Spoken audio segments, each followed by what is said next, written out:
Welcome back to the American Superbike Show. I'm your host, Edge Turner, and we are brought to you by Riding Times, where you can go to ridingtimes.com and you can get the best deals on electric mini motos and e-dirt bikes and all kinds of things. And right now, they have a Father's Day mega sale going on until June 21st, you can get the GT54, which is a mini moto, but it will do like 40 miles an hour, and it's a pretty cool little bike. And it is now, with this Father's Day sale, it is on sale for $999. These things are such great values. And then on top of that, you can use my promo code SBK5 and get another additional 5% off of your purchase. And so and then they're also on sale is the bike that I have, the GT73. I love it. It's full-size dirt bike, very sturdy frames, full suspension, but it's still it's a pedal e-bike as well, so I can ride it all around town. And right now with the Father's Day sale, those things are on sale for less than $1,500. And then you can also, use the promo code, get another 5% off of that. Just super value.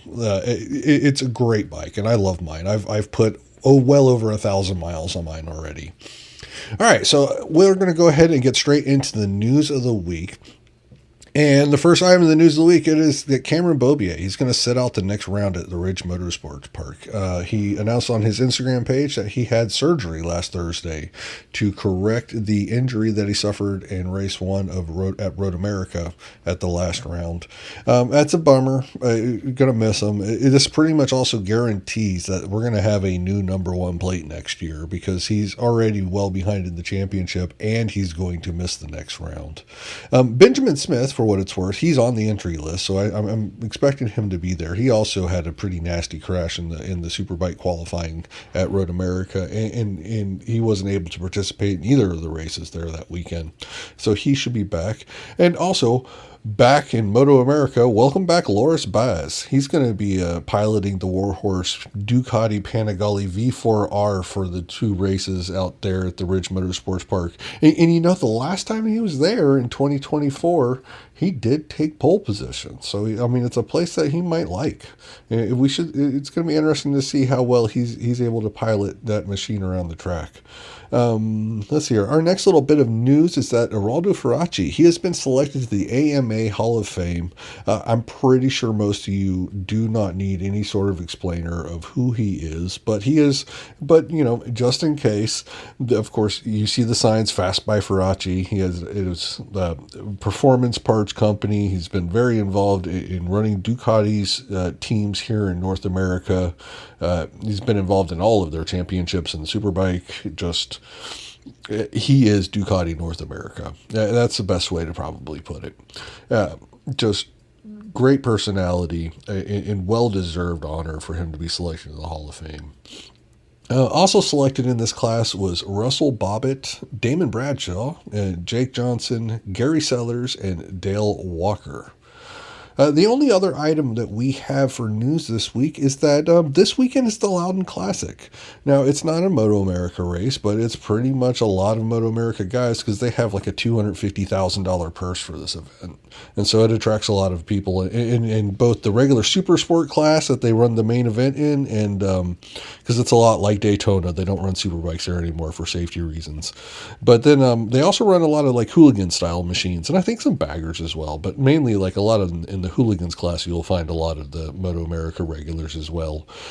So you can go to NEMRR.com for more info on like the schedule and how to watch. I think they stream it every year online for free. I tried to look through their website and I didn't really see any mention of any sort of broadcast this year, but surely that will change.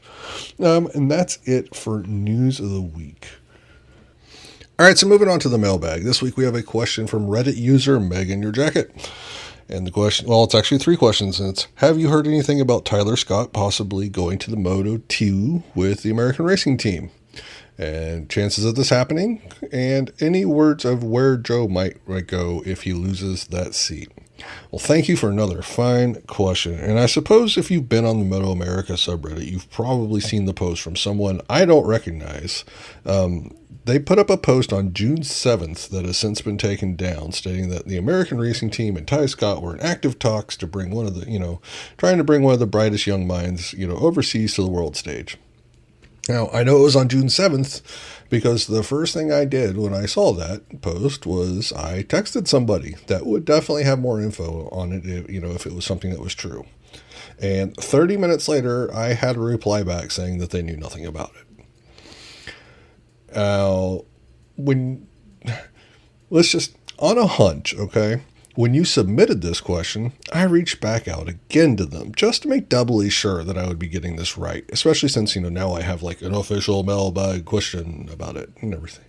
And when I did that, well, they stopped responding to me. Now, my first instinct is that they didn't answer again because I'm annoying them about a question that they literally just answered a couple days ago, However, I must admit that there is a small possibility that maybe the circumstances have changed and there could be something there. But to apply our therapy words to it, I would have to say I feel like those talks were nothing more than just a rumor. But I would put the chances of it happening somewhere between like 20 and 40%. And I'm willing to go that high just because, in my honest opinion, the American racing team would be dumb to not at least consider signing Tyler Scott if they are going to be making a change. Now, for that last part of the question, what would happen to Joe Roberts? I honestly have no clue. I started watching MotoAmerica races before Joe left for Europe, but I didn't devote nearly the kind of, attention to it that I do today. And I've never had really much more than just a casual interest in MotoGP and all their associate championships. So, and that's really, it's mainly just because MotoGP has such a more demanding schedule than MotoAmerica's with like more than double the weekends. I just don't have the time to keep up. And so I don't even really try. All that's to say that I have zero clue where or what Joe Roberts or anyone in his camp would even want to do should his time in Moto2 be over. But that doesn't mean we can't make some wild-ass guesses as to what Superbike rides would be available for Joe Roberts should he decide to return to MotoAmerica. Now, one of the hardest things to do when we start talking those areas is knowing, we start talking silly season, is knowing whose deal is expiring and whose is not. And so I'm not going to pretend that I'm going to be very accurate on this. So I want to stress, this is just kind of like guessing, we're just thinking here. Yeah, I'm going back to therapy words, I'm thinking just means I'm coming up with all this just on my own. This isn't any sort of like representation of what I think the silly season might happen. All right, so we're going to start. We're going to go through all the teams, just through the Rider Championship standings, just because that's one way to list them. And the top team right now in the standings is Orange Cat Racing. And regardless of how long Sean Dillon Kelly is signed for, you'd have to imagine that team would be very keen to make sure that partnership continues. And Jason Uribe, he had a barber to forget, but otherwise his results have been pretty solid. And I hear that he's really good, like very valuable for testing and developing a motorcycle, a lot like James Rispoli is for the Factory Harley team in the Baggers Championships. Rispoli doesn't have a lot of wins in that class, but I don't think Kyle Wyman would be nearly as successful as he's been without James Rispoli's help in testing and developing that machine. He's very much said so flatly in interviews in the past. Anyways, back to the Superbikes. So I don't think Orange Cat would be dying to make a change, but I mean, I guess it could be a possibility there. But I see this next team in the standings is Strack with Matthew Skoltz, and I see a 0% chance that either Matthew Skoltz or Strack Racing are going to be looking to make a change after the season. Now, it is possible that team could expand to a second bike in their second season like they did when they added Blake Davis in year 2 in Supersport. But, using the therapy words again, I feel like Yamaha would want Blake Davis on that bike if it existed. And I say I feel because I've already heard rumblings about trying to get Blake entered into a Superbike round before this season even ends. Next team on the list is Attack Yamaha, and they're usually, they usually have a lot of stability in their lineup, and they don't change things around very often. And they just brought in JD Beach on this last offseason, and he and Bobby Fong are both having, one of the better starts to their Superbike campaigns that I can remember. Next team on the standings is the Wrench team. They just underwent a massive restructuring after sitting the season out. But they've already won a race this year with Cameron Peterson on their Ducati Panigale V4R. That bike that was Josh Herron's bike in 2025 last year, and before that at Warhorse. So I doubt they're really going to be looking to change things up again after 1 year, especially when Cameron's dad is running the whole program. Robert Peterson is the technical director and crew chief for that bike. Next team is Team Hammer. Seemingly, I think Richie Escalante might have, I say this jokingly, but it seems like he has a lifetime contract at Team Hammer, because I have no idea if or when his deal will ever actually expire. Now, his teammate's been a little bit of a revolving door, so I guess that could be a possibility of a landing spot should Joey Roberts come back to Superbike and come to Superbike and MotoAmerica. Next team would be Warhorse, and they just brought in Flow for Law as their big title sponsor, and that company, that law firm, has long been attached to Benjamin Smith, and I don't see that really changing over the off season. And I'd also be willing to guess they're probably not going to swap out the 6-time champion Cameron Beaubier for Joe Roberts. That's not meant to be an insult or anything. I think that's just a statement of fact. The next team on the point list is the Real Steel Honda team, and in this case being represented by Superbike Cup competitor Andrew Lee. Now, Andrew is very successful in his professional life, and so I think there's always a chance he could press pause on his career again for a second time. But his teammate is definitely not going anywhere. Hayden Gillum is, he's not only the team principal, but he also owns part of the team, so I doubt he's going to fire himself. Let's see here. Rahal team is next, and they've already confirmed their 2027 Superbike lineup before the 2026 season even started, when they said that Josh Herron's going to step back up and join PJ along in that class next year. Next team in the standings is Thrash Bike with Max Flinders. I don't think that's going to change. A couple of intriguing options. I wonder if the Southern Honda team has any ideas of expanding to put a teammate alongside Ashton Yates. Or what about BPR? I wonder if they have any desires to do a full Superbike and to run alongside Dion Campbell. And you know what? I'm going to bring out the handy dandy notes app in my phone, and I'm going to add these in there, because I'm going to ask these questions, because they're good ones, I think. Thank you for this has been a fun exercise. It's probably better than what I had planned for this week's episode. Speaking of which, on to the surprises. We got one from Reddit. It's also from Meeganyourjacket. And for them, the biggest surprises are how well JD Beach has been doing. It also adds, it's been a big step up from last year. And how much Cam B has been struggling. And boy, I agree with both of those completely. JD Beach has always been fast, but this year he is consistently fast. And with his last couple seasons, they've been on different bikes, and he's kind of needed a little bit of an adjustment period at the start of the year. Definitely more so with the BMW than he did with the Honda. But you could just tell that JD has just this level of immediate comfort, not only with his Yamaha R1, but also with the attack team as a whole. I'm still super impressed with their weekend from Barber. They didn't start the weekend off on the right foot, and yet they were able to climb back up into the podium for both races when that time came. And that was just super impressive to me. As for Cameron Beaubier, to me, that is the biggest surprise this year in Superbike. When it was announced back in December over the offseason that the 6-time champion was taking the number 1 plate, the Warhorse, a lot of people out there were saying that, this championship's already as good as decided. Well, now we're 6 races into the season, and we're still waiting for that combo to get their first victory together. And it ain't going to happen at the next round either, because now we've already got the news that Cam Beaubier is going to be missing the 2 races at the Ridge. And, that's, like we said in the news of the week, that's pretty much going to guarantee that somebody else will be having the number 1 plate when we get at this, next year. All right, well, outside of those, are there really any other early season surprises so far in the Superbike season? And, I just don't think so, mainly because I picked Matthew Skoltz to win the championship, so I can't really go back and claim now that it's a surprise that he leads everyone in victories this season with 3 already on the year.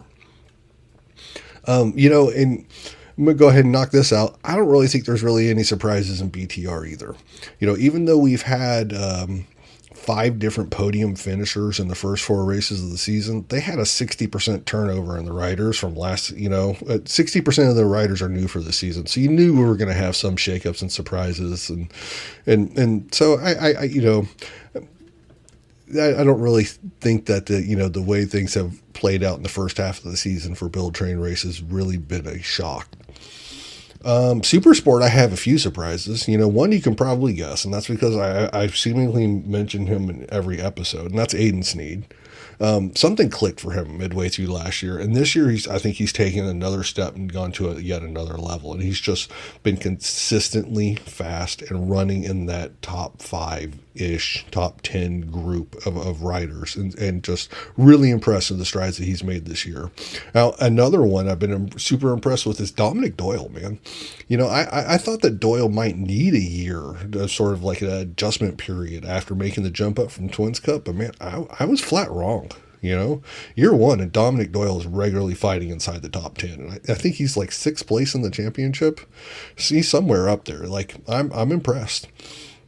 Something that's a little bit more on the negative side, I'm surprised at how much the change in the swing arm has made life difficult for the teams running the Yamaha R9. Last year, they were running up front and winning races, mainly with Matthew Skoltz, but if for those that don't know, last year they were allowed to run the swing arm from the Yamaha Tracer on their bikes, which is just a little bit longer. That kind of gave them a little bit more freedom for adjusting things like the ride height, because as you jack the height of the motorcycle up, it kind of shortens the wheelbase as the arc from the swing arm goes down away from the frame. And so with the shorter wheel or swing arm that the Yamaha R9s are having to use this year, as they try to raise the ride height to get a little bit of extra ground clearance in the corners, it's shortening the wheelbase all that much more, and it's taking a lot of the stability out of the motorcycle, and so that's the biggest reason why you don't see them up front competing for the wins this year where they were last year. So like, it's been we knew that a change was coming, but I didn't know it was going to affect them this drastically. Moving on to baggers, man. I think the only surprise in baggers is not really just how the Vance and Hines factory Indian team, they've won, how they've won every single race, but within that team itself, it's remarkable how far out ahead Hayden Gillum is compared to his teammates. Saying he's taken well of this change would just be a massive understatement. I'm struggling to find anything to be surprised about in Twins Cup. Maybe the size of Hank Vosberg's lead. In Hooligans, Gus Rodeo's a surprise of the year, even though he probably kind of shouldn't be. I mean, when Gus was riding Twins Cup, he was runner-up to the championship like 3 years in a row or something like that.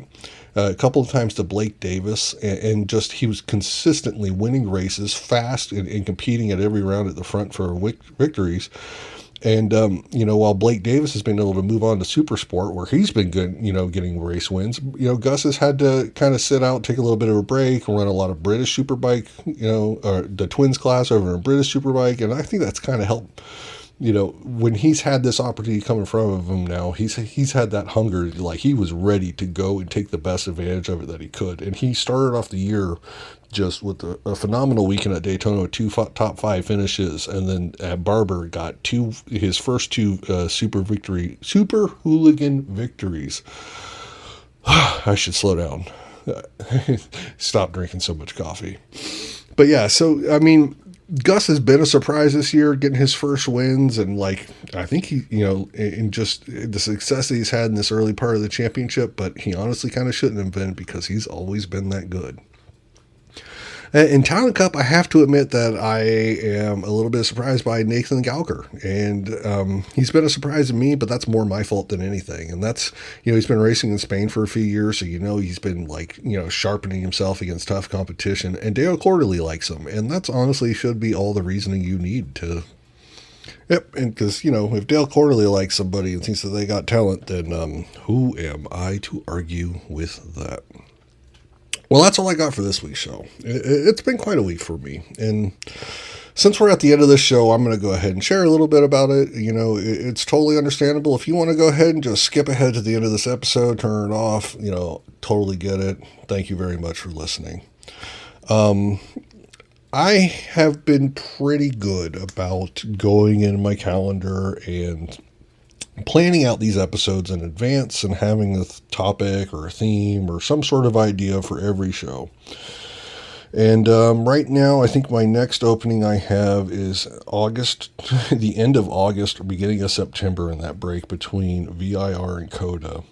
But I already have, I got 2 weeks openings there, and I already got one show idea. But anyways, my point is that like I plan this stuff out pretty far in advance, and I left this week open a little bit. I met someone at Barber. I thought we was going to have a good interview, prospects, and I was hoping to plug it in this gap, and then, and just. I guess that fell through for some reason. They decided to go another route after, initiating contact and everything. And it is what it is. And I thought that I could just pivot from that. And I had to, I was trying to come up with simple ideas like, just like surprises or find a guest. I made a couple of overtures, tried to pivot to something else last minute. But then, and even with the surprises things, I'm sure some of y'all notice, I put a lot of this thing on my subreddit, but sometimes if I need to get a little bit more interaction, I'll go ahead and I'll put it in the MotoAmerica subreddit, just, and, I'll use those replies as well. And I just never really got around to that this week as well. Late last week on Thursday, I got the news that my grandfather is entering the end stages of his life. And so I went down there to help him enter hospice care and kind of be there for my mother as she's there for her dad. And he's a truly a phenomenal person, and one of the best positive influences I have had in my life.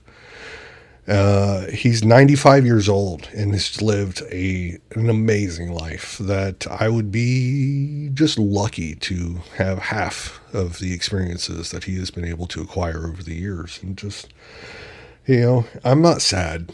And he's ready, and I want him to be happy and comfortable. But it's still a challenging and stressful time to go through. And so I've been having that added to my plate as well. And so that's why, this week I didn't really get to follow through on a lot of the stuff that I was kind of hoping that I could pivot to and just kind of do last minute. And it just didn't really work out that way for me. But it'll be all right. Life goes on, These are not bad things. All right, well, hopefully I haven't depressed you too much. We might still get that other interview that I was hoping to schedule. Might still do that a little bit later on and have that for a little bit later in the year. I also have been working on a website. I'm not going to mention it at the front of the show because, quite frankly, I still think it looks like crap. It looks like, a middle schooler made it, and that's kind of just that's honestly a good representation of where I am in my where I am with technology and trying to learn all this stuff and put it together. I've never been a computer person. I still technically don't even own one. I've been borrowing my wife's laptop to do this show every time I record an episode. So one day I might even actually get my own computer. But, I'm not trying to be all woe is me here because I'm so very thankful for all of you out there. Even the guy who submitted the first question through the website, which has a contact form so that you can do that now, and added it to the email address, americansuperbikeshow@gmail.com, and the American Superbike Show subreddit. And although their surprises they submitted was they were surprised that this show was still going, which I'm not. I'm having fun. And as long as you're having fun, I'm having fun. And I'm going to keep doing it as long as I enjoy it. I think the bigger surprise to me has just been how much the people of the MotoAmerica paddock has embraced my efforts. And, how many times I reach out to somebody through a social media app. And the first reply, one of the replies I get is their phone number. Just please contact me for anything you need. It warms my heart that there's people out there that want to try and connect with the fans and help keep this sport growing. Because I love this sport. And when I need to get away, this is where I come. And chances are, if you're listening to this podcast, and especially if you're still listening to this podcast, that's probably true for you as well. Well, next week we had to go back to like a normal sort of routine of things. We'll have our preview of the Ridge. And, until then, just take care of each other. Oh, and buy dirt bikes. SBK5 and ridingtimes.com. Bye.